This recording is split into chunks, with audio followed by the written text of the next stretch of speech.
안녕하세요. 김호준입니다. 이명박 정부 시절 국정원이 김대중 전 대통령 노벨상 취소를 위한 공작을 했었다는 사실 이미 밝혀진 적 있죠. 그런데 어제 국정원 적폐청산위에 따르면 국정원 심리전단은 노벨상 취소를 위해서는 단계적인 공작이 필요하다며 노르웨이의 라프토 인권상 수상을 먼저 취소시키려 했던 것이 새롭게 드러났습니다. 김대중 전 대통령이 자기들한테 뭘 어쨌다고 저런 짓을 한 걸까요? 이명박 전 대통령이 김대중 전 대통령에게 무슨 정치적 탄압이라도 받았습니까? 빨갱이라며 왜곡당하고 사형 선고당하고 외교부로 쫓겨나고 현해탄에서 수장될 뻔하고 평생을 당하고 산 건 정작 김대중 전 대통령이었는데 오히려 선거법 위반으로 정치활동도 할 수 없었던 이명박 전 대통령을 사면 복권한 게 바로 김대중 전 대통령이었습니다. 그런데도 저런 짓을 해놓고 어떻게 지금 자기들이 정치보복을 당하고 있다고 그렇게 주장을 하나요? 반성이나 성찰 그런 건 바라지도 않습니다. 그래도 최소한 염치는 있어야 하는 거 아닙니까? 아니면 묻는 말에 답이라도 해야죠. 다스 누구 겁니까? 답을 주세요. 김호준 생각이었습니다.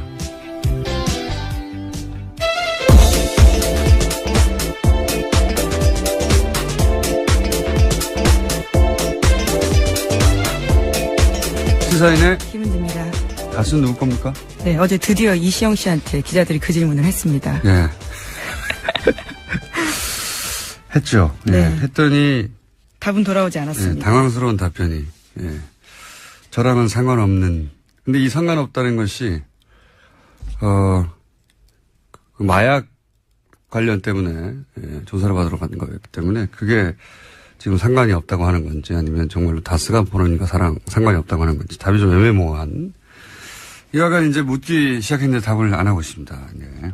어제 박지원 전 대표는 나와서 답을 하고 가셨어요. 네, 아주 정확하게 말씀하고 가셨죠. 네, 본인 생각에는 그렇다는 거죠. MB가 아닙니까? 이렇게 답을 하고 대장을 하셨습니다. 자, 첫 뉴스는 뭡니까? 네, 예상대로 박근혜 전 대통령이 어제 자신의 재판에 나오지 않았습니다. 그래서 법원이 국선 변호인을 선임하겠다라고 밝혔는데요. 현행 형사소송법상 박근혜 전 대통령 사건은 변호인 없이 진행할 수 없기 때문입니다. 재판부는 수사 공판 기록을 복사하고 사건을 파악하는데 적지 않은 시간이 들 것이라면서 다음 재판 일정을 잡지 않았습니다. 하지만 박근혜 전 대통령이 국선 변호인이 선임되더라도 면담을 거절하는 등 변론에 협조하지 않을 가능성이 큽니다. 아주 크다고 봅니다. 제가 아프실 예정이라고 오래전부터 얘기해왔지 않습니까? 지금도 이제 아프다고 지금 국제적인 여론전을 하려고 하는데, 예. 그렇게 하려면은 변호인의 조력도 받지 못하고 있다. 이렇게 말해야 되거든요. 예. 그러다 보니까. 못하는 게 아니고 안 하는 거죠, 지금. 그렇죠. 안 하는 건데 이제 해외에서는 못한다고 그렇게 주장을 하겠죠. 그러기 때문에 국선 변호인이 선임돼도 면담을 안 하고, 예. 그럴 가능성이 높고, 재판도 보이콧할 가능성이 높고, 예. 왜냐하면 부당한 재판을 받고 있다고 주장해야 되기 때문에.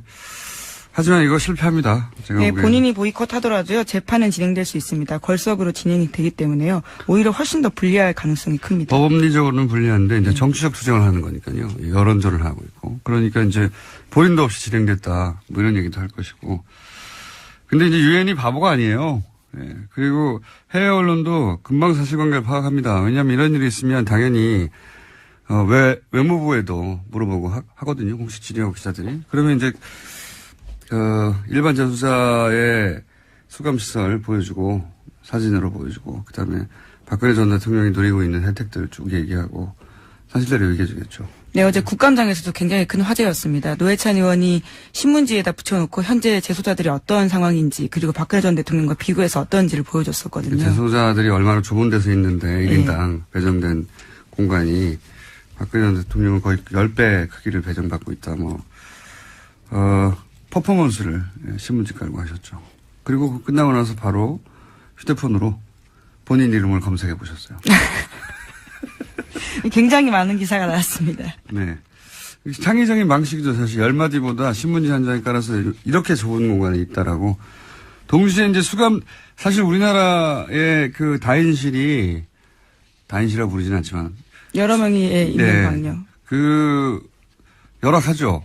네, 좁은 건 맞습니다. 덕분에 박근혜 전 대통령 덕분에 일반 수감자들의 재수자들의 인권 문제나 공간 문제가 해결됐으면 좋겠네요. 예. 그렇고요. 그리고 뭐 관련 뉴스가 많습니다. 워낙 희귀한 언론 플레이를 했기 때문에 관련 뉴스가 몇 개 더 있죠. 네, MH그룹에서 어제 대외 담당 변호사가 공식 입장을 냈는데요. 박근혜 전 대통령은 고령에다가 아픈데 제대로 치료받지 못하고 있다라는 주장을 계속해서 하고 있습니다. 아픈데, 괜찮습니다. 아픈데. 예. 네. 아프실 예정이 해외까지 전파됐어요. 예. 네. 하지만 MH그룹 같은 경우에는 박근혜 전 대통령을 직접 접촉한 바는 없다라고 밝혀서요. 직접적으로 확인하지 않은 정보에 대해서 언론 플레이한다라는 비판도 나오고 있습니다. 상관없습니다. 이쪽은 돈 받고 하는 거기 때문에. 원래 이제 그 국제적으로 이렇게, 인권 침해를 당하고 있다고 재소자에 대해서 문제 제기할 때는 보통은 이제 전쟁 전후다. 그 국내, 정치적 환경이 굉장히 혼란스러워서 부당하게 잡혔는데 재판도 없이 잡혔거나 아니면은 잡히긴 잡혔는데 어디인지도 모르거나. 네, 그렇죠. 영장이 없이 체포되거나 그런 경우들입니다. 고문 받거나 아니면은 부당하게 사형 선고를 받거나 이런 경우거든요. 박근혜 전 대통령은 전혀 해당 사항이 없습니다. 전혀 해당 사항이 없고 인권위도 이런 지금 박근혜 전 대통령은 개인이거든요. 개인에 관련된 사안은 안 다뤄요. 여기서는 보통 전반적인 인권 환경에 대해서 다루지. 이것도 말이 안 되고요. 네, 다음 달 9일에 검토할 기초 자료에도요. 박근혜 전 대통령 관련된 사례는 없다라고 합니다. 앞으로도 없을 겁니다. 네, 여성과 아동 최저 생급이 이런 내용만 보고서에 있다라고 합니다. 이 그룹이 UN 인권위를 상대로 한 이런 일을 해본 적이 없는 것으로 보입니다. 없어서 굉장히 어설프게 진행하고 있다. 언론 플레이를 크게 하는 것 같지만 어설픕니다. 그리고 그 회사, 컨설팅 회사요. 여기는 인권 단체가 아니고 회사예요. 보니까. 네, 컨설팅 회사라고 알려져 있습니다. 네, 돈 주고 하는 곳인데 이제 어제도 말씀드렸지만 국제적으로 이제 법률가들이 아까 말씀드린 케이스 같은 경우를 놓고 이제 인권운동 하는 그런 그룹 단체가 있긴 있어요.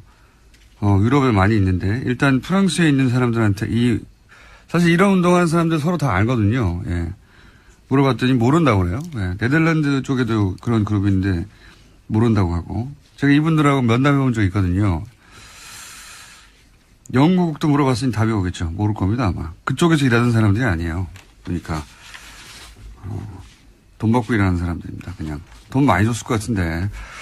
자, 이 뉴스는 저도 계속 추적해서 좀 더 자세히 앞으로 알려드리겠습니다.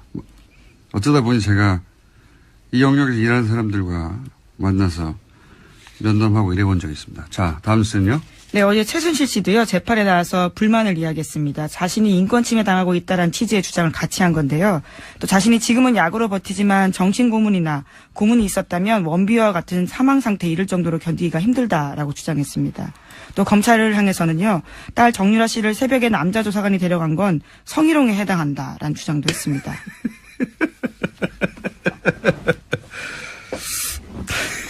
네, 또 최 씨 변호인은 최 씨가 정신적으로 불안해 장기간 안정이 필요하다는 취지의 진단서를 재판부에 제출했습니다. 그러니까 정신적인 불안해가지고 지금 장기적으로 그렇게 취하고 있지 않습니까? 조용히 정신적으로 안정을 취하라고.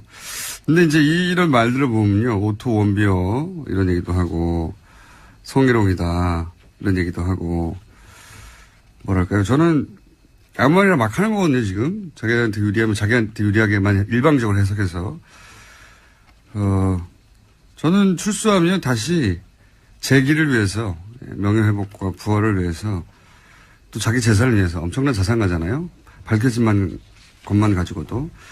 수단과 방법을 가리지 않고 그렇게 할 것 같다는 생각이 듭니다. 수감된 상황에서도 정유라 씨가 남자 조사관과 함께 간 것은 그쪽에 연락을 해서 본인이 자청해서 간 것인데 직접 자기가 간 거죠. 네, 조사관이 와서 본인의 뜻과 뜻에 반하게 마치 데려간 것처럼. 계속해서 그런 식의 주장을 하고 있습니다. 보쌈 증언이라는 식의 이야기를요. 과거에 변호사들도 했었거든요. 근데 거기다가 성희롱을 갖다 붙이고 굉장히 창의적이네요. 오토 원비어도 나오고. 이건 전혀 공감대를 얻지 못하지만 본인은 그렇게 생각하는 것이고. 수단과 방법을 가지 않을 것 같습니다. 저는 출소하게 되면 여전히 제 기업 부활을 위해서. 그리고도 아무런 죄의식을 느끼지 못할 것 같고요. 자, 다음 뉴스는요. 네, 자유한국당에서는 오늘 윤리위원회를 열어서 박근혜 전 대통령의 당적 문제를 논의합니다. 수차례 박근혜 전 대통령에게 사실상 자진 탈당을 권했지만 응답이 없었기 때문에 더 이상은 못 기다린다라는 건데요. 혁신위원회 권고대로 탈당을 권유할 가능성이 큽니다. 뭐 답을 할 거라고 생각하고 뭐 질문했나요? 예. 요식행위죠. 지금은 이제 바른정당과 바른정당 탈당파와 통합하기 위해서 명분을 쌓는 것이니까. 그리고 동시에 이제 국민의당에서는 그 나머지 인원들과 합치려고 요즘 언론 플레이도 열심히 하고 있더라고요. 예, 일종의 데드라인이 다음 달 13일인데요. 바른정당 전당대회가 있기 때문입니다. 국민의당은 조선일보하고 협력 플레이를 하는 것 같은데 조선일보는 오늘 또 그런 기사가 났던데 국민의당 40명 중에 30명은 통합에 찬성하고 있다. 네, 그렇죠. 예, 어떻게 아느냐? 이미 2주간 1대1 접촉으로 전수조사를 국민의당 의원들을 상대로 마쳤다. 그래서 5명 정도 반대한다. 라고 하던데 전수조사를 다 마쳤는데 어떻게 당사자들은 자신들이 그런 조사를 받았다는 걸 모릅니까? 예, 박지원 대표도 모르던데. 자, 어쨌든 이 기사 역시 여론조사, 비밀리에 한 여론조사가 조선일보에서 나왔죠. 예, 이 기사도 역시 조선일보. 조선일보는 이제 걱정하는 거죠. 국민의당에서 혹시 민주당과 합칠까봐. 예. 걱정이 많아요. 조선일보가. 그래서 국민의당의 안철수계하고는 이해관계가 맞는 거죠. 그래서 연일 그런 특종을 하고 있습니다. 자, 다음 뉴스는요. 네, 오늘 새벽 추명호 전 국정원 국장에 대한 구속영장이 기각됐습니다. 서울중앙지법 강부영 영장전담 부장판사가 다음과 같은 기각 사유를 밝혔는데요. 전체 범죄 사실에서 피의자가 차지하는 지위와 역할, 피의자의 주거 및 가족관계 등을 종합하면 구속해야 할 사유와 필요성, 상당성을 인정하기 어렵다라는 겁니다. 네, 검찰이 계속 기각될 때마다 비슷한 모딩인데, 예. 추명호 전 국장도 오늘 기각됐고 또 공교롭게도 추선희 사무총장도 네. 영장이 기각됐습니다. 두 분 모두 기각됐고. 네, 여기는 기각 사유가 약간은 다른데요. 읽어보면 혐의는 소명되나 피의자의 신분 가치, 수사 진행 경과 등을 고려할 때 도망 및 증거인멸의 염려가 있다고 보기 어렵다라는 겁니다. 혐의는 있지만 증거인멸 염려가 없다라는 취지 이야기인 거죠. 이재용 부회장은 뭐 집이 어딘지 모릅니까? 자, 이 건은 또 두 건이 동시에 발생했기 때문에 저희가 뉴스공장 영장 해설 판사를 연결하지 않을 수가 없습니다. 네. 연결되셨는지 모르겠네요. 연결됐나 봅니다. 이정렬 전 부장판사 연결하고 있습니다. 안녕하십니까? 네, 안녕하세요. 네, 저희가 몇 차례나 반복적으로 한 기각건이 이번에 또 비슷한 취지의 인터뷰가 이어질 것 같긴 한데, 그렇죠? 근데 이거 예. 하루에 하나씩 하면 저도 2번 출연하시는데 이거 하루에 2개를 해가지고. 네, 출연 횟수가 이래 줄었습니다. 네. 그러게 말입니다. 두 분을 그냥 묶어서 얘기해보죠. 예. 이 단건으로 얘기하기보다는 사실은 쭉 이어져 온 어떤 흐름이 있지 않습니까? 그렇죠. 네. 그 흐름의 관점에서 보실 때 이게 어떤 문제가 있는지 좀 정리해 주십시오. 이게 저도 그래도 한때 법원에 몸담았던 사람이라 가급적이면 일반적으로 판사들이 하는 그런 거에 맞춰가지고 좀 말씀을 드리고 다른 여러 가지 의도는 배제하려고 했는데 오늘 거는 진짜 좀 어떻게 할 수가 없네요. 진짜 보니까. 네, 영장 판사도 직접 해보셨잖아요. 예. 일단 크게 저 공장장께서 이제 두 가지를 묶어서 얘기하라고 하시니까 조금 전에 김 기자님께서 말씀을 해주셨는데 이제 두 사람의 구속영장 청구 기각 사유 중에서 공통되는 점이 하나가 있습니다. 이 사건 범죄 사실에서 차지하는 지위, 피의자의 지위라는 말이 나와요. 네네. 예, 그런데 이제 이 지위라는 말이 보통 이제 언제 쓰이냐면 어떤 이게 뭐 직급 뭐 이런 걸 말하는 게 아니라 범죄에 있어서의 뭐 주범이냐 네. 아니면은 뭐 수족이냐 손발이냐 이런 거를 의미하는 거거든요. 이 지위라는 게. 네네. 그런데 이제 지위에 비추어 보니까 해서 기각을 했다는 건 결국 지위가 별게 아니라는 얘기잖아요. 네. 예, 그러니까 이제 두 사람이 이제 손발이다. 뭐 그러니까 지위가 높아서가 아니라 지위가 낮아서 풀어줬다. 그렇게 그렇죠. 했을 때 그렇죠. 된다. 예, 그렇게 해석이 돼요. 일단은 기각 사유를 보면요. 네. 근데 이제 뭐 추선희 총장은 뭐 일단 배제하고 일단 추미호국장을 놓고 보면 이 양반이 지금 국정원 국장이었잖아요. 네. 국장 정도 된 사람이 이제 별게 아니면 그러면 그 윗선이 이제 당연히 별거겠죠. 그러면. 예. 원장, 뭐 윗선이 대통령, 뭐 이렇죠. 그렇죠. 예. 네, 지휘라인. 근데 원장은 이제 당시 이제 원세훈 원장이었고, 네. 그다음에 이명박 전 대통령 아니면 박근혜 전 대통령. 예. 근데 이제 원세훈 원장은 지금 수감돼 있잖아요. 네. 그리고 박근혜 전 대통령도 수감돼 있고, 네. 그러니까 이 두 사람 뭐 그렇다 치고 이명박 전 대통령 같은 경우에 그러면 예. 이제 윗선이 있기 때문에 그래서 지위가 얼마 안 되니까 기억했다면 이 세 사람도 다 지금 이 범죄 혐의에 연루돼 있다라는 거로 법원이 본 거 아니냐 이렇게 해석 가능하긴 해요. 논리적으로만 보자면 예. 그렇죠. 근데 예. 그렇게 봤을 것 같지는 않지만 예. 일단 하여튼 그런데 순수하게 법적인 관점에서만 보면 그러면 두 사람은 수감돼 있으니까 어떻든 이 추미호하고 추선희하고는 차단돼 있으니까 예. 두 사람이 말을 맞추긴 어려울 거예요. 네. 그런데 이명박 같은 경우에 지금 수감이 안 돼 있잖아요.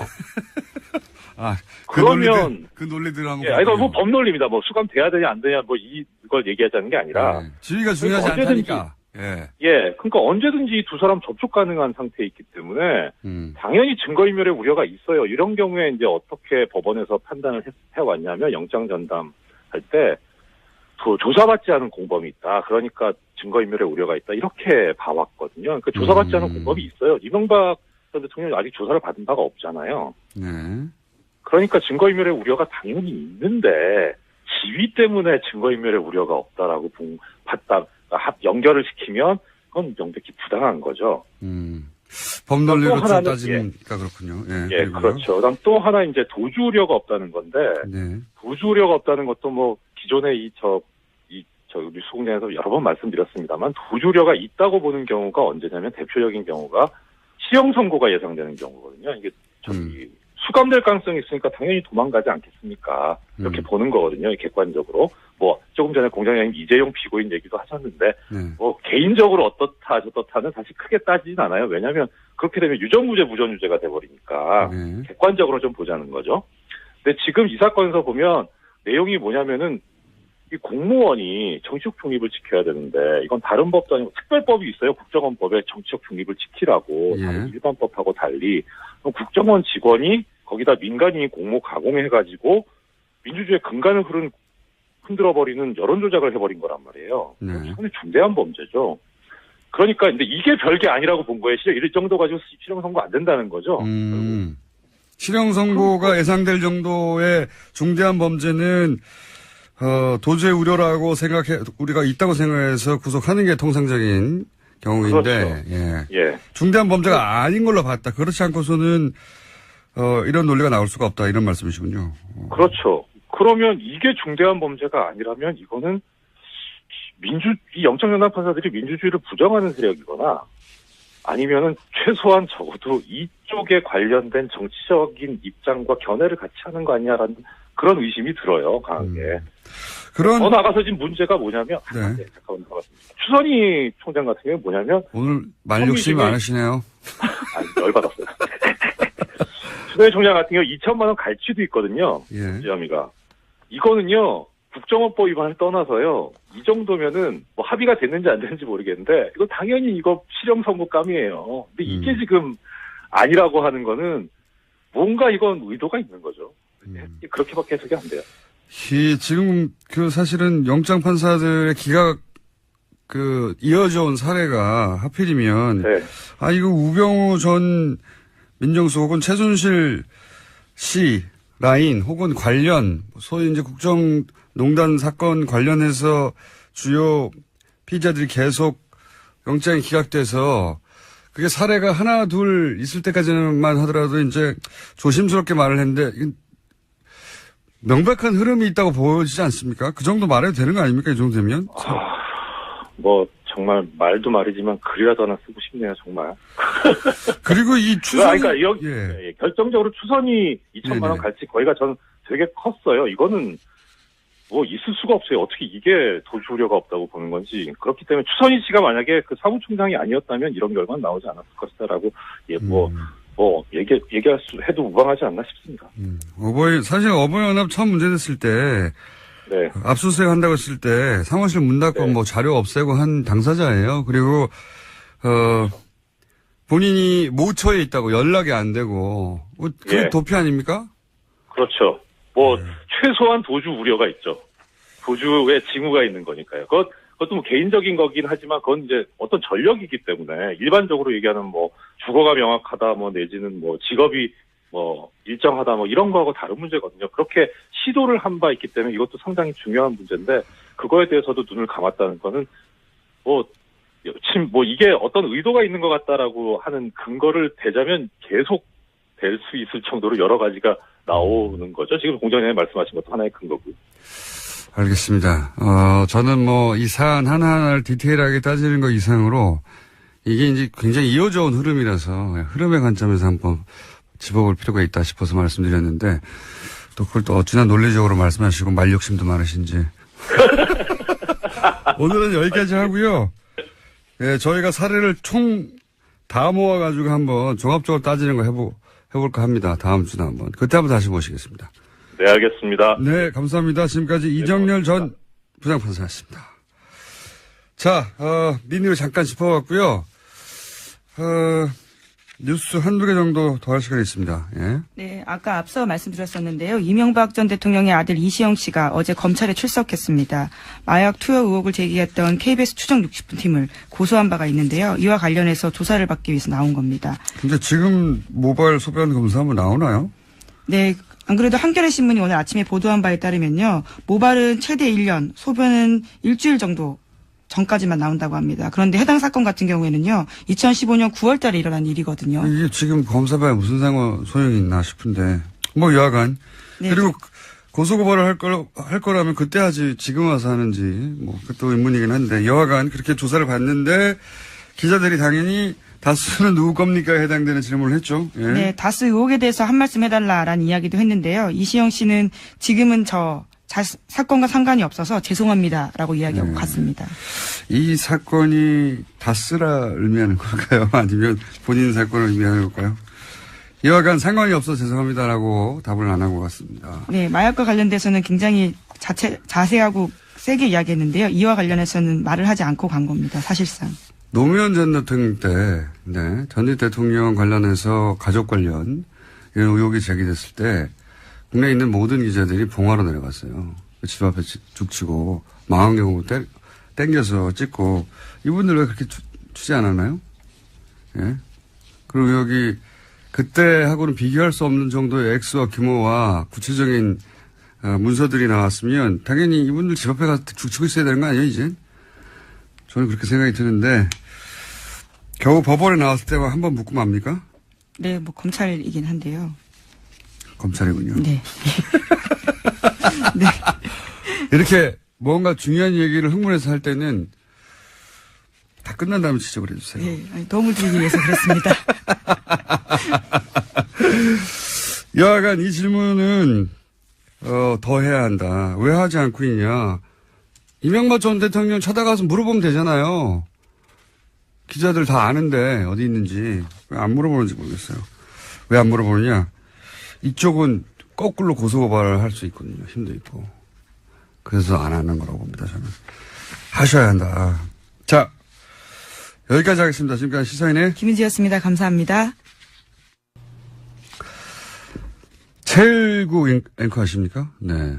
다음 주 월요일부터 TBS 오후 2시 프로그램에 DJ로 합류하신다고 해서 잠깐 소개해드리겠습니다. 연결되어 있습니다. 안녕하십니까? 아, 예, 안녕하세요. 공장장님. 최일구입니다. 네. 항상 약간 시비 거는 듯한 톤으로 말씀하시는데. 아유, 아닙니다. 지난번에 김어준 빠빠이스 녹화하고 두 번째 뵙네? 예. 혹시 라디오 진행 예전에 해보셨어요? 저기 옛날에 MBC 있을 때요. 예. 김미아 씨 그 세계는 그리고 우리는 그때 김미아 씨가 휴가 간다 그래가지고 갑자기 한 닷새 정도 월요일부터 금요일까지. 예. 그게 방송 한 30년 하시면서 라디오 하신 유일한 기간입니까? 닷새? 그렇죠. 예. 그거하고 또 보도국에서 11시 뭐 최일구의 경제뉴스 이래가지고 그런 거 한 1년 정도 해봤고요. 경제뉴스 그런 거는 대본 읽는 거 아닙니까? 그런 거죠. 네. 예. TBS가 판단을 잘못한 것 같은데, 이거. 자, 게다가 인생은 뭐 있니 곡도 내셨잖아요.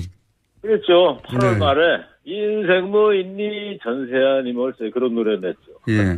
제가 직접 들어봤는데, 노래 실력이 뛰어나지는 않은데 정도가 아니라, 이거 부르면 안 되겠던데요, 어디서. 여보세요. 아, 그 노래 연습을 석 달이나 해가지고 녹음한 건데 그러시면 안 되지. MBC 파업하는데 인문 공연 가신다면서요? 이 노래 들고. 아니 그때 안 가시는 게 빠빠에서 좋겠어요. 그 얘기를 했는데 네. 후배들이 불러주질 않네요. 노래 나온 걸 모르나 봐. 알죠. 들어보니까 이 고문이거든요, 듣기로는. 이문이 아니고. 아, 그 25일 날 네. 그 시청 앞에서 MBC 파업 그 집회 있지 않습니까? 네네. 그 공장장도 나오신다 그러던데. 직접 나가진 않고요. 그냥 예, 인터뷰만. 영상 메시지로만. 네. 그날 가서 불러주면 참 좋을 것 같은데 후배들이 불러줘야가지고. 예. 후배들도 귀는 있잖아요. 저기 파업 사태에 대해서 연결된 말씀하시니까 네. MBC 파업 사태에 대해서 어떻게 보고 계십니까? 2012년에 170일 파업했는데 결국 졌지 않습니까? 김재철한테 진 게 아니라 국정원한테 진 건데 결국에는 그동안 5년 동안 후배들 인격 모독에 수치심 다 견디면서 숨만 쉬고 살아왔지 않습니까? 정신병원 다니고 약 먹는 후배들도 많다고 그래요. 이제 보니까 파고 해치고 이제 항구에 불빛이 서서히 보이고 있지 않을까. 제가 이런 말 안 해도 후배들 단단히 뭉쳐가지고 지금 고용주 김장겸 퇴진은 외치고 있고 반드시 이뤄낼 것이라고 보고 있습니다. 후배들 단단히 해서 이번에는 반드시 승리할 것이라고 생각을 합니다. 알겠습니다. 이 프로그램 성격이 시사 아니죠? 정통 시사 우리 공장장께서 하시는 그런 건 아니고 음악하고 정보 뉴스 이런 걸 아우르는 즐거운 교양 프로그램이다. 이렇게 생각하시면 될 것 같아요. 음악이요? 예. 네네네. 음악에 대해서 뭘 하십니까? 여보세요. 제가 어릴 때 꿈이 가수였지 않습니까? 뭐 잘해 음악은 모르지만 하여튼 음악은 즐겨 듣고 부르고 그러니까. 제목이 뭡니까? 한번 해보려고요. 제목이요? 예. 이 프로그램 제목? 네네. K19의 허리케인 라디오. 예. 다음 주 월요일부터 라디오에 허리케인이 불 겁니다. 그렇군요. 예. TV에서. 낮에, 왜 그런 말 있잖아요. 아침에는 김어준. 예. 저녁에는 손석희. 예. 근데 낮에 사람이 없어, 낮에. 낮에는 최일구 한번 해보려고요. 낮에는 최일구. 예. 뜻대로 잘 안 되실 것 같고요. 그리고 TBS는 이제 6개월마다, 개편을 꼭 지키지 않습니다. 6개월에 한 번씩 개편합니까? 네. 6개월은 버티실 수 있어요. 6개월 하다가 6개월 전에도 잘릴 수가 있겠네, 그러면? 그렇죠. 이 오랜만에 일구했는데 이거 큰일 났네, 이거. 예? 자, 이제 제가 보기엔 이게 마지막 인터뷰 같고요. 프로그램 끝낼 때, 네. 예. 다시 연결하도록 하겠습니다. 제가. 알겠습니다. 근데 그 2시가 컬투쇼 있는 시간대예요. 아십니까? 예, 알고 있죠, 예. 네, 11년 연속으로 라디오 1위를 했는데. 인생 뭐 있습니까? 전사님 얼쓰지, 열심히 부딪혀서 해봐야죠. 알겠습니다. 네. 자, 오늘 첫 인터뷰이자, 제 생각에는 마지막 인터뷰가 될 것 같아요. 그러지 마시고, 이제 시작하는데. 제일구의 SBS 블랙하우스 가신다며요. 네. 공중파 가시는데 머리 좀 깎고 수염 좀 깎으실 그런 의향은 없으세요? 네, 그런 생각은 없고요. 예. 제일구의 허리케인 라디오 시청률 안 나올, 청취율 안 나올 때, 저 한번 불러주세요. 저야 영광이죠. 불러주시면 거절하겠습니다. 네. 말을 못하겠어. 네, 감사합니다. 예, 감사합니다. 예. 네. 지금까지 월요일부터 TBS에서 라디오를 세계 최초로 진행하시는 최일구의 허리케인 라디오의 최일구 씨였습니다.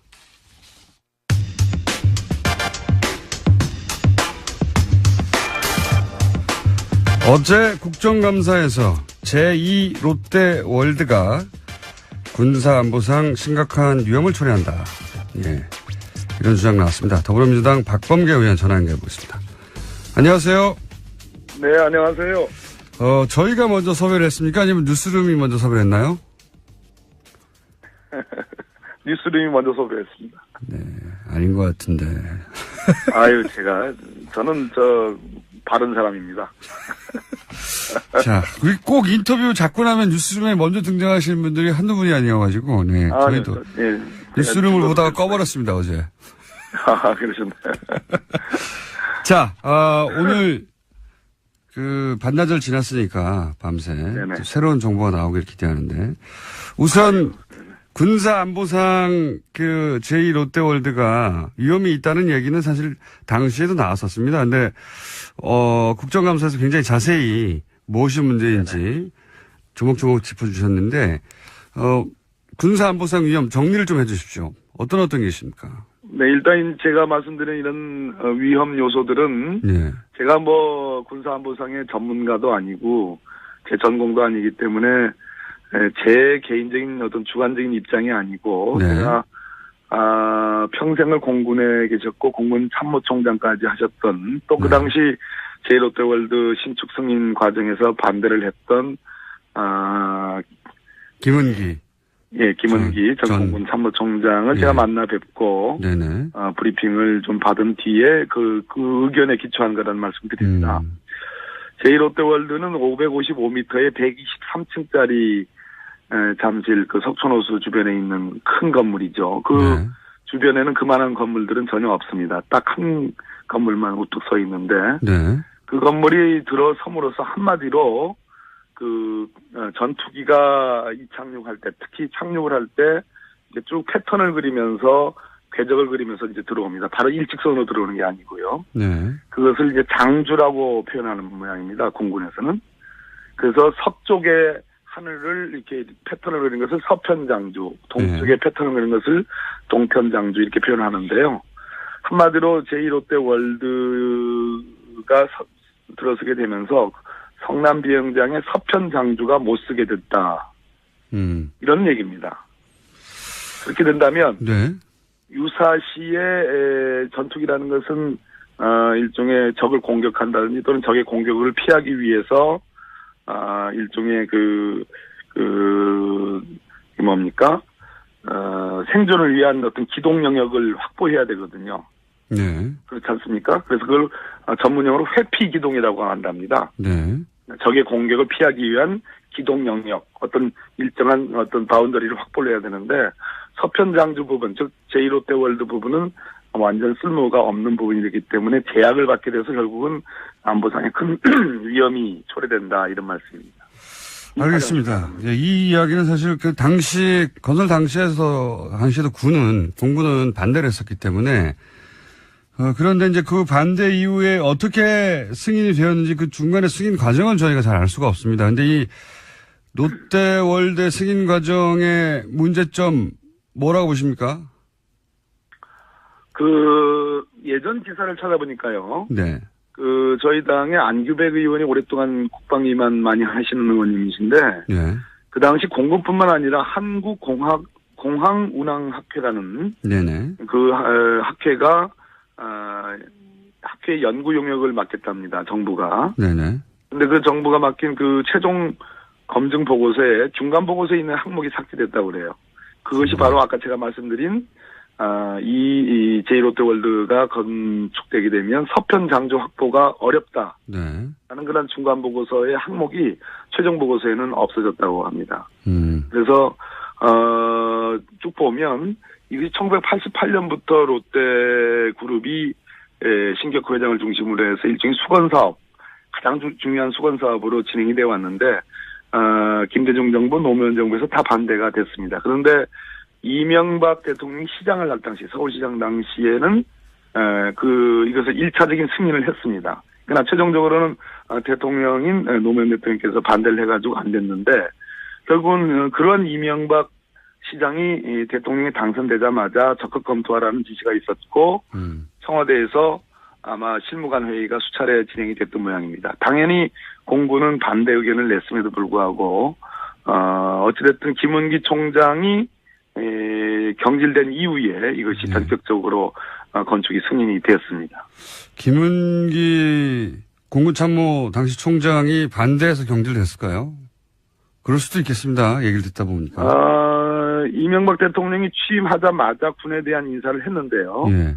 했는데 그중 6회 공군 대장이 총 9명인데 예. 그중에 딱 2분이 그대로 유임이 됩니다. 예. 한 분이 김은기 장군이고요. 대장이고 예. 한 분이 김태형 대장이거든요. 네. 이 2분이 그냥 유임이 됐습니다. 네. 근데 유임이 됐다는 얘기는 뭐 정부가 바뀔 때마다 과거 정부 사람이 한두 명이 유임이 되고 오히려 승진한 경우도 있죠. 네네. 당연히 유임됐다는 것은 임기가 어느 정도 보장되는 걸로 보여지는데 다시 10월에 전역을 당하거든요. 아, 그 그렇군요. 직후에 이제 승인이 됐습니다. 상관관계가 있을 수도 있겠습니다. 저는 뭐 그런 기사들은 많이 있죠. 네.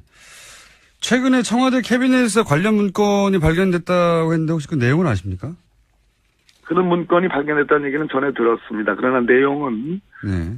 제1롯데월드와 관련된 내용이라는 정도만 알지 구체적인 내용은 알지는 못합니다. 적폐청산위원회에 계시는데 청와대에서도 안 알려주는군요. 위원장인데. 예, 완전히 알로 보는 건가 싶기도 하고요. 농담이고요. 아마도 이것은 상당히 아니 적폐청산위원장이니까 그 정도는 아셔야 할 것 같고 알려줄 것 같은데 청와대에서 사실은 이런 내용을 공개할 때 굉장히 조심하는군요.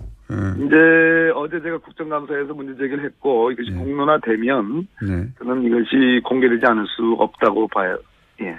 이거는 무슨 얘기입니까? 성남 공항이 미군과 이해관계가 얽혀 있다. 이런 얘기도 나오던데 이게 무슨 얘기입니까? 군사기밀과 관련성이 있어 보입니다. 그러니까 우리가 지금 현재 어느 정도의 위험이 있느냐. 네.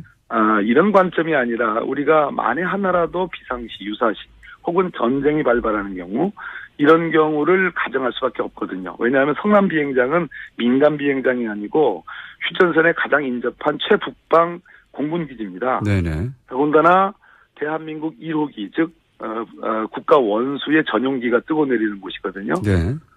이런 곳에 지금 제1롯데월드에서 제가 사진도 공개했습니다만 관측이 다 되는 거죠. 비행기의 이착륙이. 예. 자, 이것은 아주 취약한 어떤 안보상의 위험이 노출된 거고요. 테러가 가능할 수도 있고. 자, 그런데 북의 침공시, 남침시, 예. 북한의 남침시에 있을 수 있는 여러 가지 작전 수단들이 있는데 그와 관련된 중요한 공군 비행장이라는 겁니다. 오늘 이 정도만 좀 말씀드리겠습니다. 뭔가 더 그럼에도 불구하고 그러한 안보적 요소들이 고려되지 않았다. 기업의 이익을 위해서. 이 지점이 중요하다고 봅니다. 기업의 이익을 위해서 사실 그 보수 정권은 기업 논리 위에 오히려 과도하게 안보 논리를 내세워서 문제가 되는 경우를 봤어도 거꾸로 안보를 포기하고 특정 기업을 편들어주고 편의를 봐주는 케이스는 이 정도로까지 드문 케이스 아닙니까 이게. 그래서 제가 반역적인 행위라는 말씀드립니다. 심지어 이 롯데그룹의 그 참 오랜 동안에 국민의 미간을 찌푸리게 했던 형제인한 또 롯데그룹의 지배관계, 소유 지배관계를 보면 한국롯데와 일본롯데의 관계들 이런 걸 보면 참 여러 가지 개탄스러운 부분이라고 보여집니다. 작년에 롯데 물산이었던가요? 물산 사장이 출국 금지가 된 적이 있습니다. 그렇습니다. 기준이라는 시행사죠. 네, 롯데월드 지었던 것이죠. 건설한 시행사입니다. 예. 그래서 박근혜 정부가 이 제2롯데월드 관련해서 과거 이런 문제들을 한번 수사하려고 했던 것인가 싶었는데 이게 그냥 덮였어요. 이게 왜 더 진행이 되지 않았을까요?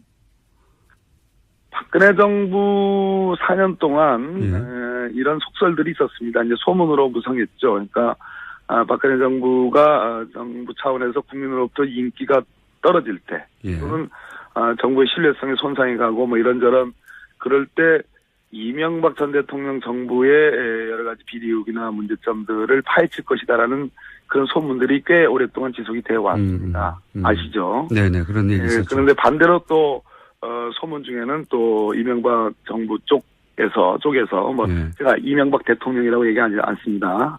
정부 쪽에서 또 반격 카드가 있다라는 등등의 그런 소문들이 여기저기 있었거든요. 오랫동안 있어왔죠, 그런 얘기가. 있어왔습니다. 그런 측면에서 저는 그 장경작이라고 사실 롯데 이 한국 롯데 일종의 총수 뭐 비슷한 총괄사장, 총괄사장이죠. 그리고 기준 아까 말씀하신 롯데물산의 사장이죠. 출국 금지가 됐었는데 그것이 이 제2롯데월드와 관계된 거 아니냐라는 보도들이 꽤 있었는데 검찰은 현재까지도 확인을 해주지 않고 있습니다. 그렇군요. 그러니까 이전 정권과 박근혜 정권, 이명박 정부와 박근혜 정부 사이에 그렇게 뭐랄까요 서로 기싸움하고 그러는 와중에 벌어진 일이지 실제 수사 의지가 있었겠는가 이렇게 볼 수도 있겠군요. 네. 예, 그렇습니다. 네. 그런데 의원님 다스는 누구 겁니까? 다스에 대해서 제일 잘 아시는 분이 우리 김어준 총수 아니실까요? 제가 그때 그 파파이스 나가서 다스의 90억 자금 흐름도를 제가 그때 설명드렸죠. 네, 굉장히 복잡한 자금 흐름도였습니다. 돌고 돌아서 마푸 뭐 이렇게 등등 해가지고 결국은 이명박 전 대통령 거쳐서 EBK로 이렇게 꽂히는 그 자금 흐름은 미국 소송에서 미국 법원에 의해서 확인된 거기 때문에 그 지점을 주목할 필요가 있다고 보여집니다. 이렇게 말씀하시면 처음 듣는 분들은 잘 모르실 것 같고 한마디로 말하면 이제 BBK에 들어갔던 자금이 결국은 주가 조작에도 이용된 정황. 흐름이 쫙 있지 않느냐. 그런 도표를 보여주셨는데 그게 미국 법원에서 나온 흐름이다. 그런 말씀이신 거죠. 네. 그래서 다스는 누구 겁니까? 자, 노력하십시다요. 노력하십시다. 지금 연결한 김에 이거 좀 여쭤볼게요. 이명박 정부 시절 인사들은 그리고 지금 야당도 그럽니다만 가장 큰 반발은 이명박 전 대통령 측근들 쪽에서 나오는 것 같은데 이게 정치보복이라고 주장하거든요. 이런 일련의 국정원 관련해서 문서들이 나오고 하는 어떻게 보십니까? 정치보복이라는 주장에 대해서는?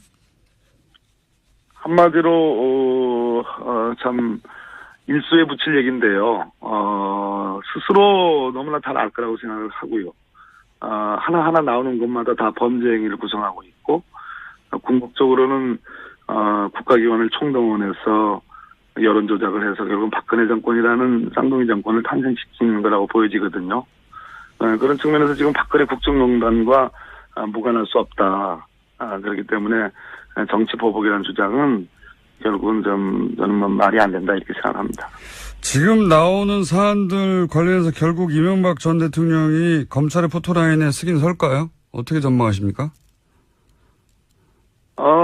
피고발인으로 지금 박원순 시장을 포함해서 여러분들이 김미화 씨, 또 문성근 씨 이런 분들, 블랙리스트에 관련된 분들의 어떤 고발, 그리고 최성 시장의 고발 등등이 있기 때문에 검찰의 수사를 피할 수는 없다고 보여지고요.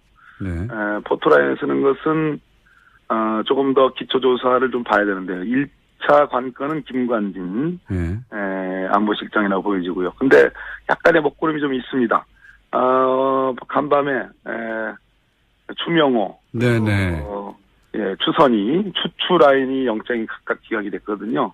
저희가 이정렬 부장판사하고도 잠깐 얘기했는데 또 판사님 출신이시니까 이 사안에 대해서 간단히 논평하시면요. 1분밖에 안 남았는데. 먹구름이 꼈는데요. 적어도 우병우와 관련된 듯한 추선희 영장 기각은 손발을 이제 뭐 그렇게 해도 괜찮다. 그건 어쨌든 그것도 문제지만 우병우와 관련된 거는 다 조목조목 기각되는 걸로 봐서는 지금까지 그랬습니다. 확실하게 무슨 가이드라인이 있는 거 아닌가 하는. 그래서 오늘 서울중앙지법 국정감사를 하는데 한번 따져볼 생각입니다. 의원님도 우병우 라인이 이때까지 계속해서 기각되거나 빠져나간 그 연장선상에서 이 기각을 보시는 거군요. 예. 지금 명확한 흐름들이 드러나고 있다고 저는 보여집니다. 그렇군요.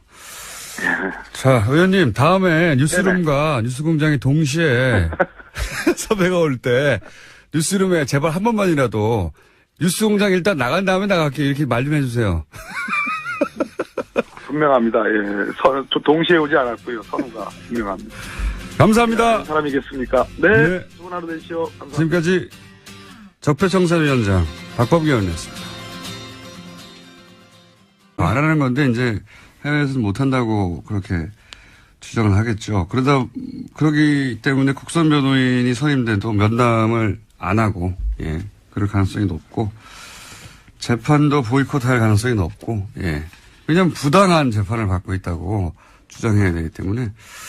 하지만 이거 실패합니다. 제가 네, 보기에는. 본인이 보이콧하더라도요, 재판은 진행될 수 있습니다. 걸석으로 진행이 되기 때문에요. 오히려 훨씬 더 불리할 가능성이 큽니다. 법리적으로는 불리한데 이제 정치적 투쟁을 하는 거니까요. 여론전을 하고 있고. 그러니까 이제 본인도 없이 진행됐다. 뭐 이런 얘기도 할 것이고. 근데 이제 유엔이 바보가 아니에요. 예. 그리고 해외 언론도 금방 사실관계를 파악합니다. 왜냐하면 이런 일이 있으면 당연히 외무부에도 물어보고 하거든요. 공식 질의하고 기자들이. 그러면 이제 일반 재수자의 수감시설 보여주고, 사진으로 보여주고, 그 다음에 박근혜 전 대통령이 누리고 있는 혜택들을 쭉 얘기하고, 사실대로 얘기해주겠죠. 네, 어제 국감장에서도 굉장히 큰 화제였습니다. 노회찬 의원이 신문지에다 붙여놓고 현재 재소자들이 어떤 상황인지, 그리고 박근혜 전 대통령과 비교해서 어떤지를 보여줬었거든요. 재소자들이 얼마나 좁은 데서 있는데, 1인당 배정된 공간이 박근혜 전 대통령은 거의 10배 크기를 배정받고 있다, 퍼포먼스를 신문지 깔고 하셨죠. 그리고 끝나고 나서 바로 휴대폰으로 본인 이름을 검색해 보셨어요. 굉장히 많은 기사가 나왔습니다. 네. 창의적인 방식이죠. 사실 10마디보다 신문지 한 장에 깔아서 이렇게 좁은 공간에 있다라고. 동시에 이제 사실 우리나라의 그 다인실이라고 부르진 않지만. 여러 명이 있는 방요. 열악하죠. 네, 좁은 건 맞습니다. 덕분에 박근혜 전 대통령 덕분에 일반 수감자들의 재수자들의 인권 문제나 공간 문제가 해결됐으면 좋겠네요. 예. 그렇고요. 그리고 뭐 관련 뉴스가 많습니다. 워낙 희귀한 언론 플레이를 했기 때문에 관련 뉴스가 몇 개 더 있죠. 네, MH그룹에서 어제 대외 담당 변호사가 공식 입장을 냈는데요. 박근혜 전 대통령은 고령에다가 아픈데 제대로 치료받지 못하고 있다라는 주장을 계속해서 하고 있습니다. 아픈데, 있지 않습니까? 아픈데. 예. 네. 아프실 예정이 해외까지 전파됐어요. 예. 네. 하지만 MH그룹 같은 경우에는 박근혜 전 대통령을 직접 접촉한 바는 없다라고 밝혀서요. 직접적으로 확인하지 않은 정보에 대해서 언론 플레이한다라는 비판도 나오고 있습니다. 상관없습니다. 이쪽은 돈 받고 하는 거기 때문에. 원래 이제 국제적으로 이렇게, 인권 침해를 당하고 있다고 재소자에 대해서 문제 제기할 때는 보통은 이제 전쟁 전후다. 국내, 정치적 환경이 굉장히 혼란스러워서 부당하게 잡혔는데 재판도 없이 잡혔거나 아니면은 잡히긴 잡혔는데 어디인지도 모르거나. 네, 그렇죠. 영장이 없이 체포되거나 그런 경우들입니다. 고문받거나 아니면은 부당하게 사형선고를 받거나 이런 경우거든요. 박근혜 전 대통령은 전혀 해당 사항이 없습니다. 전혀 해당 사항이 없고 인권위도 이런 지금 박근혜 전 대통령은 개인이거든요. 개인에 관련된 사안은 안 다뤄요. 여기서는 보통 전반적인 인권 환경에 대해서 다루지 이것도 말이 안 되고요. 네, 다음 달 9일에 검토할 기초. 안녕하세요, 김어준입니다. 이명박 정부 시절 국정원이 김대중 전 대통령 노벨상 취소를 위한 공작을 했었다는 사실 이미 밝혀진 적 있죠. 그런데 어제 국정원 적폐청산위에 따르면 국정원 심리전단은 노벨상 취소를 위해서는 단계적인 공작이 필요하다며 노르웨이의 라프토 인권상 수상을 먼저 취소시키려 했던 것이 새롭게 드러났습니다. 김대중 전 대통령이 자기들한테 뭘 어쨌다고 저런 짓을 한 걸까요? 이명박 전 대통령이 김대중 전 대통령에게 무슨 정치적 탄압이라도 받았습니까? 빨갱이라며 왜곡당하고 사형 선고당하고 외교부로 쫓겨나고 현해탄에서 수장될 뻔하고 평생을 당하고 산 건 정작 김대중 전 대통령이었는데 오히려 선거법 위반으로도 위반으로 정치 활동도 할 수 없었던 이명박 전 대통령을 사면 복권 한 게 바로 김대중 전 대통령이었습니다. 그런데도 저런 짓을 해놓고 어떻게 지금 자기들이 정치 보복을 당하고 있다고 그렇게 주장을 하나요? 반성이나 성찰 그런 건 바라지도 않습니다. 그래도 최소한 염치는 있어야 하는 거 아닙니까? 아니면 묻는 말에 답이라도 해야죠. 다스 누구 겁니까? 답을 주세요. 김호준 생각이었습니다.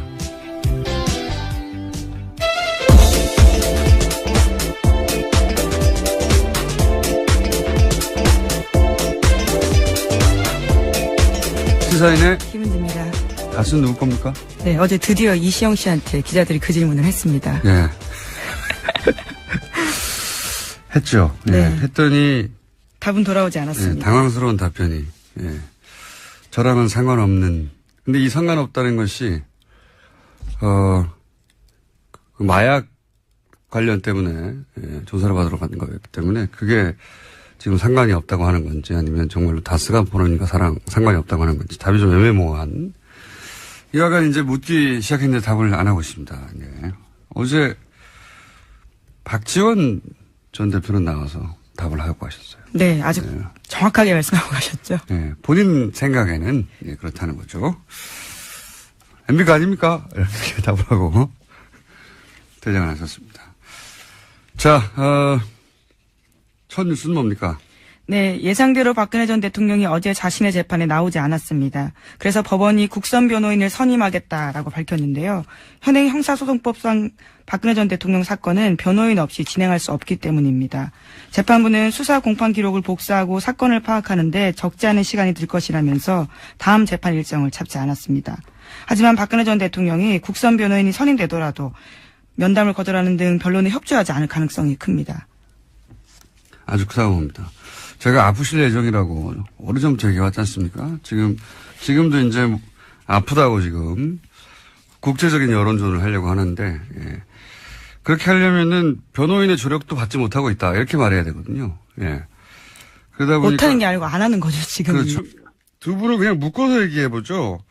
예, 예. 이 단건으로, 얘기하기보다는 사실은 쭉 이어져 온 어떤 흐름이 있지 않습니까? 그렇죠. 네. 그 흐름의 관점에서 보실 때 이게 어떤 문제가 있는지 좀 정리해 주십시오.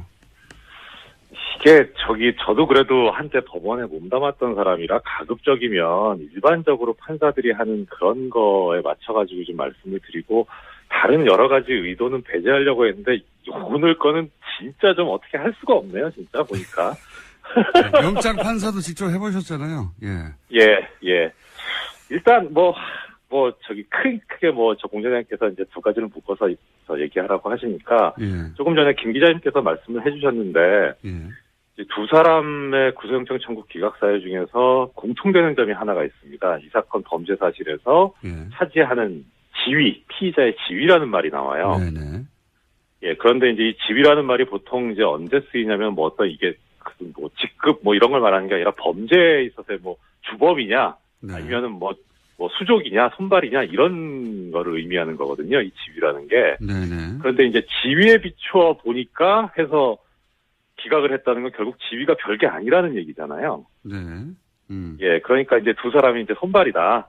지위가 높아서가 아니라 지위가 낮아서 풀어줬다. 그렇게 그렇죠. 해석된 그렇죠. 예, 그렇게 해석이 돼요. 일단은 기각 사유를 보면요. 근데 이제 추선희 총장은 일단 배제하고, 추미호 국장을 놓고 보면 이 양반이 지금 국정원 국장이었잖아요. 네. 국장 정도 된 사람이 이제 별게 아니면, 그러면 그 윗선이 이제 당연히 별거겠죠, 그러면. 예. 원장, 대통령, 이렇죠. 그렇죠, 예. 네, 지위가 근데 원장은 이제 당시 이제 원세훈 원장이었고, 네. 그 다음에 이명박 전 대통령 아니면 박근혜 전 대통령. 예.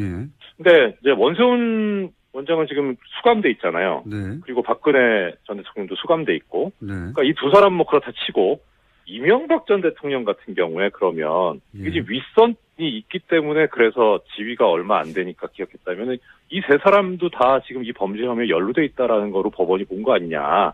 이렇게 해석 가능하긴 해요. 논리적으로만 보자면, 예. 그렇죠. 근데 예. 그렇게 봤을 것 같지는 않지만 예. 일단 하여튼 그런데 순수하게 법적인 관점에서만 보면 그러면 두 사람은 수감돼 있으니까 어떻든 이 추명호 추선이하고는 차단돼 있으니까 예. 두 사람이 말을 맞추긴 어려울 거예요. 네. 그런데 이명박 같은 경우에 지금 수감이 안 돼 있잖아요.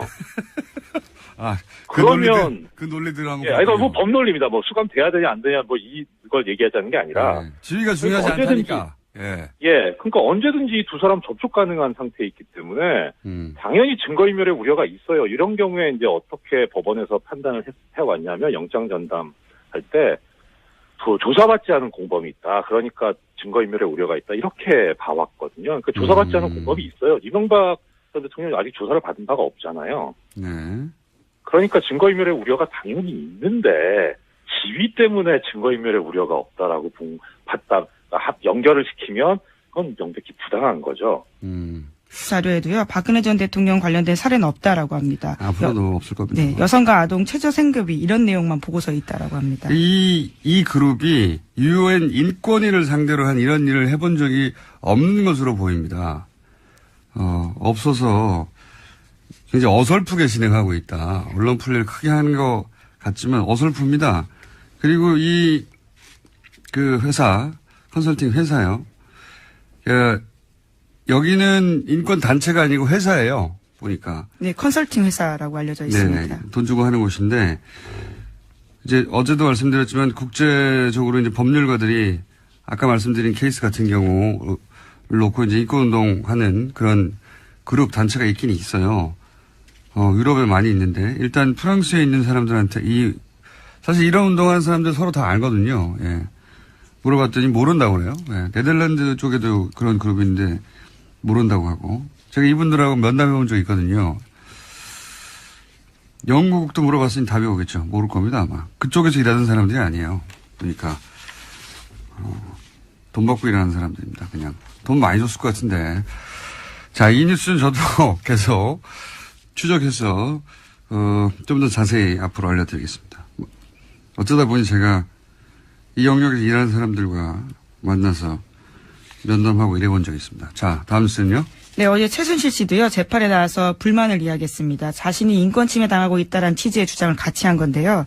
또 자신이 지금은 약으로 버티지만 정신고문이나 고문이 있었다면 원비와 같은 사망 상태에 이를 정도로 견디기가 힘들다라고 주장했습니다. 또 검찰을 향해서는요, 딸 정유라 씨를 새벽에 남자 조사관이 데려간 건 성희롱에 해당한다라는 주장도 했습니다.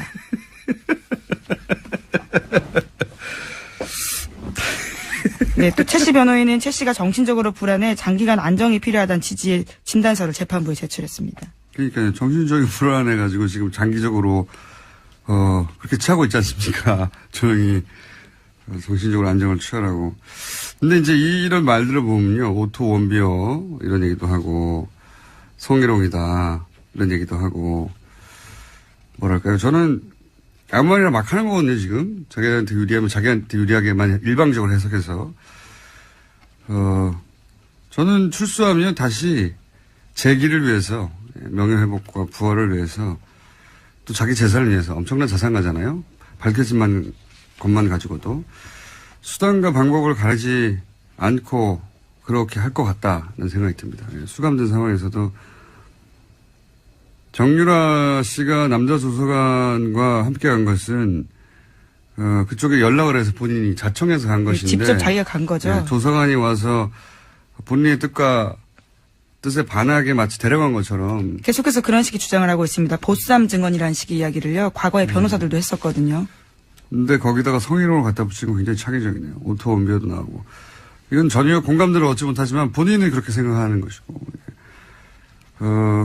수단과 방법을 가지 않을 것 같습니다. 저는 출소하게 되면 여전히 제 기업 부활을 위해서. 그리고도 아무런 죄의식을 느끼지 못할 것 같고요. 자, 다음 뉴스는요. 네, 자유한국당에서는 오늘 윤리위원회를 열어서 박근혜 전 대통령의 당적 문제를 논의합니다. 수차례 박근혜 전 대통령에게 사실상 자진 탈당을 권했지만 응답이 없었기 때문에 더 이상은 못 기다린다라는 건데요. 혁신위원회 권고대로 탈당을 권유할 가능성이 큽니다. 뭐 답을 할 거라고 생각하고 뭐 질문했나요? 예. 요식행위죠. 지금은 이제 바른정당과 바른정당 탈당파와 통합하기 위해서 명분을 쌓는 것이니까. 그리고 동시에 이제 국민의당에서는 그 나머지 인원들과 합치려고 요즘 언론 플레이도 열심히 하고 있더라고요. 예, 일종의 데드라인이 다음 달 13일인데요. 바른정당 전당대회가 있기 때문입니다. 국민의당은 조선일보하고 협력 플레이를 하는 것 같은데 조선일보는 오늘 또 그런 기사가 났던데 국민의당 40명 중에 30명은 통합에 찬성하고 있다. 네, 그렇죠. 예, 어떻게 아느냐? 이미 2주간 1대1 접촉으로 전수조사를 국민의당 의원들을 상대로 마쳤다. 그래서 5명 정도 반대한다. 라고 하던데 전수조사를 다 마쳤는데 어떻게 당사자들은 자신들이 그런 조사를 받았다는 걸 모릅니까? 예, 박지원 대표도 모르던데. 자, 어쨌든 이 기사 역시 여론조사, 비밀리에 한 여론조사가 조선일보에서 나왔죠. 예, 이 기사도 역시 조선일보. 조선일보는 이제 걱정하는 거죠. 국민의당에서 혹시 민주당과 합칠까봐. 예. 걱정이 많아요. 조선일보가. 그래서 국민의당의 안철수계하고는 이해관계가 맞는 거죠. 그래서 연일 그런 특종을 하고 있습니다. 자, 다음 뉴스는요. 네, 오늘 새벽 추명호 전 국정원 국장에 대한 구속영장이 기각됐습니다. 서울중앙지법 강부영 영장전담 부장판사가 다음과 같은 기각 사유를 밝혔는데요. 전체 범죄 사실에서 피의자가 차지하는 지위와 역할, 피의자의 주거 및 가족관계 등을 종합하면 구속해야 할 사유와 필요성, 상당성을 인정하기 어렵다라는 겁니다. 네, 검찰이 계속 기각될 때마다 비슷한 모딩인데, 예. 추명호 전 국장도 오늘 기각됐고 또 공교롭게도 추선희 사무총장도 네. 영장이 기각됐습니다.